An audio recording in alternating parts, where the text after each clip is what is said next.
Game week 8 of the Premier League season is almost here. The international break is finally behind us. Every year, the international break puts a dent into our transfer plans, and it has happened again. Enzo looks like to be out for a while. Watkins is yellow flagged as well. Today, I'm going to discuss with you my top 5 transfer picks as we head into game week 8. So let's get into it.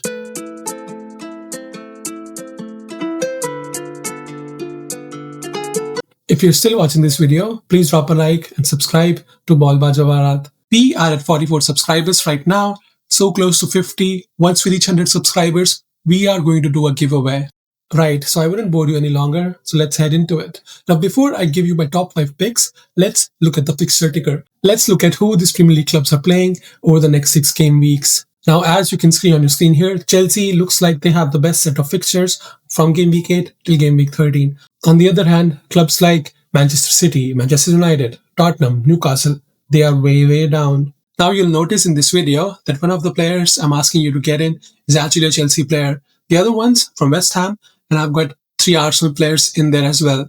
On the other hand, if you still hold assets from Nottingham Forest, Aston Villa, even Manchester United, maybe it's time to ship them out. Nottingham Forest have struggled so hard. Ange Postecoglou, we don't even know how long he'd be there. Aston Villa, they face Tottenham, Manchester City, Liverpool in the next 3. Even Bournemouth is a hard fixture. If you're still holding on to Ollie Watkins or Morgan Rogers, maybe it's time to let them go. If you have Haaland, obviously you're holding him. If you don't have him, you're still getting him in. He is, I think, really fixture-proof. Next, Manchester United. Manchester United play Liverpool, Brighton, Forest, Tottenham, Everton and Crystal Palace in the next 6. 4 out of these 6 teams finished inside the top 10 last year. And we have seen Manchester United struggle so hard against top teams under Ruben Amorim. So my first pick is Marc Cucurella from Chelsea Football Club. If you're looking to move out the likes of Virgil van Dijk, Pedro Porro, or maybe you still have a Frimpong or a Kerkez, I think it's definitely time to move them out. And one of the players you could get in is Marc Cucurella. He comes in at 6.1 million. Chelsea actually have a decent fixture run going from game week 8 into game week 13. They face Nottingham Forest away next. We've all seen how Nottingham Forest have struggled under Ange Postecoglou. Next, they've got Sunderland. Yes, Sunderland are at a decent position in the Premier League table, but they've only scored 7 this season, conceded 6. They do not score a lot of goals. It is very much possible that Chelsea keep a clean sheet there. Next, they've got Tottenham. Hard game. I have it in yellow. Wolves, again, one of the worst teams in the league. Burnley as well. Arsenal, I have it in red. But if you look at the games before that, 5 games before that, it is highly possible that Chelsea keep maybe 5 clean sheets there. Data-wise, it's not the best. He doesn't get you DEFCON. He only averages 5.7 DEFCON per game. Even XGC-wise, Chelsea are not the best. 2 clean sheets in 7 game weeks. Not the best. But we've all seen Cucurella of late. Ever since around the ending of last season, we've seen Cucurella get into very attacking positions, and he has continued to do so. He's already got 2 assists in 7 game weeks. It is very much possible that against these teams who are not doing really well, Cucurella could actually get us some attacking returns. Even for myself, I'm actually trying to bring him in this game week. Next, West Ham's Jarrod Bowen. West Ham are actually one of the worst teams in the Premier League till now. However, for those of you who wildcard recently, or maybe are looking to wildcard this week, maybe you went with a Victor Gyökeres and you're not liking him. We got Victor Gyökeres in because we thought he'd be on penalties. However, Saka took the penalty last game week.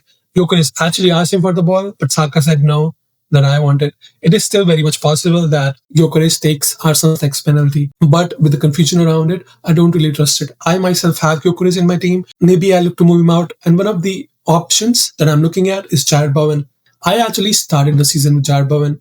I had him for the first 3 game weeks. He did not perform. I shipped him out for Chris Wood. But since game week 3, in the last 4 game weeks, Jarrod Bowen has 3 goals to his name. In the 3 games, he has scored a goal. He actually got all the 3 bonus points as well. So if West Ham score, it is mostly Jarrod Bowen involved in it. And if he scores, he usually does get bonus points. He comes in as a differential. He's only owned 7.2% right now. If you're looking to make up those francs, Jarrod Bowen would actually be a decent player to get. In the next 6, he plays Brentford, Leeds, Newcastle, Burnley, Bournemouth and Liverpool. 3 teams out of these 6 are actually struggling defense-wise. We could see Jarrod Bowen actually land some decent returns. And I'll say it again. He's another player that I am looking to get in.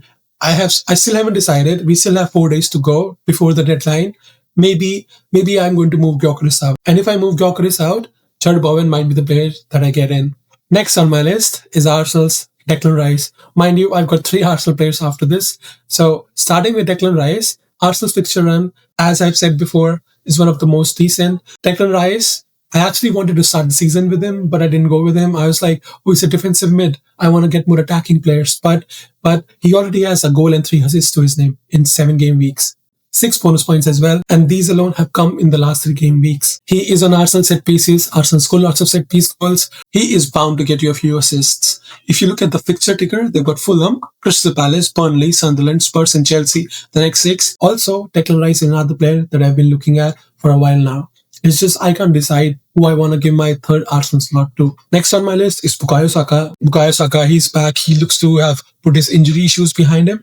At 9.9 million, if you have a Bruno, if you're still holding on to a Palmer's out for around 6 weeks now, he could actually be a very, very decent pick. 2 goals in the 5 appearances he has this season. However, look at that XGI, 0.7. That's like at least 1 goal contribution per game. Only 9.9% owned. He is also actually a decent differential. Arsenal have decent fixtures. He is on penalties as we saw. However, I still think it is highly possible that Saka hands the ball over to Gyökeres next time Arsenal get a penalty. I know I'm an Arsenal fan, might come out as biased, but if you want to climb the FPL ladder, you have to have Arsenal players in your team. And lastly, Eberechi Eze, another Arsenal player.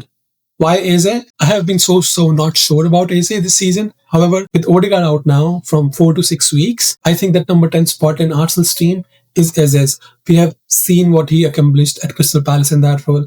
Now even at Arsenal, he has been really decent. Yes, he hasn't had a goal, but he has had very, very good pops, very, very good chances. Already with 3 assists this season, he averages almost 5 points per game week. These next few games, Fulham, they're not the best defensively. Crystal Palace, yes. Burnley are not the best. Sunderland, decent. But again, as I said before, Arsenal are fixture proof. Arteta has found this new setup where he is very attacking. He wants to take the game to the opponent, create those chances. And with Odegaard out, Eze is going to be at the center of it all.